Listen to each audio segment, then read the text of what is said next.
how did you become interested in conservation and restoration?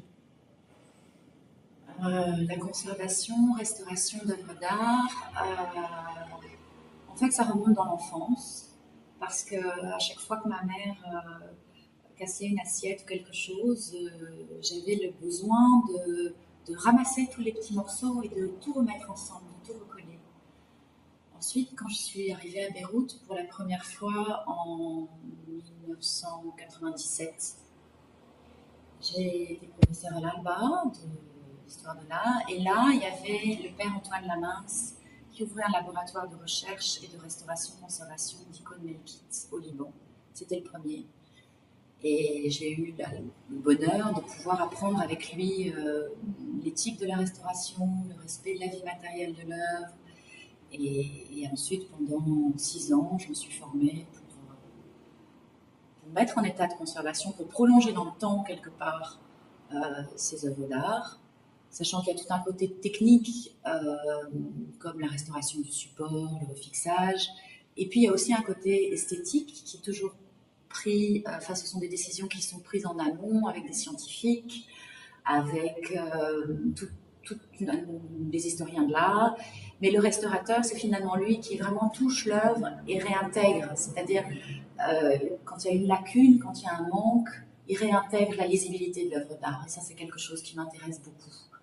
L'histoire du manque, de l'absence, et comment finalement on réussit à redonner unité à un patrimoine matériel et rentrer dans la matière, travailler avec la matière, travailler avec de l'or, travailler avec différents matériaux. Ouais. So how do you select your subjects in your art? Alors, c'est pas une question qui est très évidente pour moi parce qu'on est dans un monde complètement submergé par les images. Vraiment, il y en a partout. Je sélectionne sans sélectionner, c'est-à-dire que ça peut être des images. Je travaille toujours ou la plupart du temps d'après des photographies. Ça peut être des photographies d'archives. Ça peut être des photographies glanées sur le net. Ça peut également être des photographies d'enfants autour de moi. Je travaille essentiellement sur l'enfance, qui est mon et notre socle de mémoire.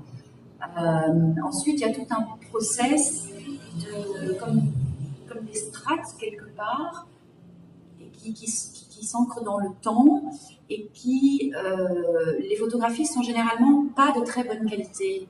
C'est pas ça l'important, parce qu'en fait, je travaille d'après photo, et puis je passe par l'étape du dessin. Et c'est le dessin qui me permet d'apprivoiser l'image, de me l'approprier pour laisser advenir ce qui va être ensuite dans le faire et dans le processus créateur, qui là ne m'appartient pas, parce qu'il y a l'imprévu, il y a l'impermanence, où finalement je me sens plus instrument de quelque chose qui passe par moi, sans attendre de résultat. Donc voilà, il y a le sujet au départ, comme dans la toile de Wandering, ces enfants qui traversent la frontière.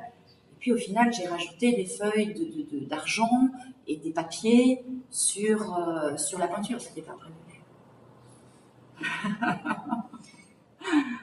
And how do you reconcile the blending of memory with fiction in your work?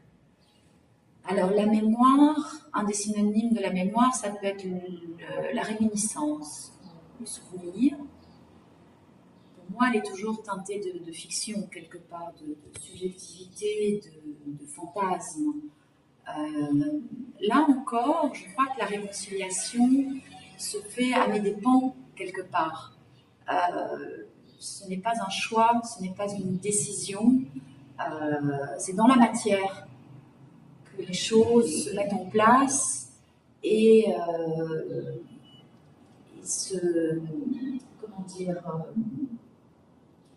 il s'ancre dans la réalité. Voilà. Parce que le souvenir, je n'aborde absolument pas un souvenir d'historienne.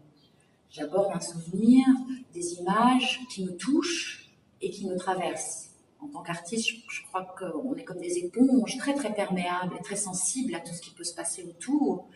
Donc, j'aime bien partir d'images d'archives, mais c'est pas uniquement le sujet. Et après, les choses se font comme elles doivent se faire. C'est comme une respiration, en fait. C'est comme un inhale et un exhale. Et dans l'exhale, il y a vraiment du lâcher prise et très peu de contrôle finalement. Enfin, c'est comme ça que j'ai envie de le formuler aujourd'hui. Peut-être que demain ce sera différent. Voilà.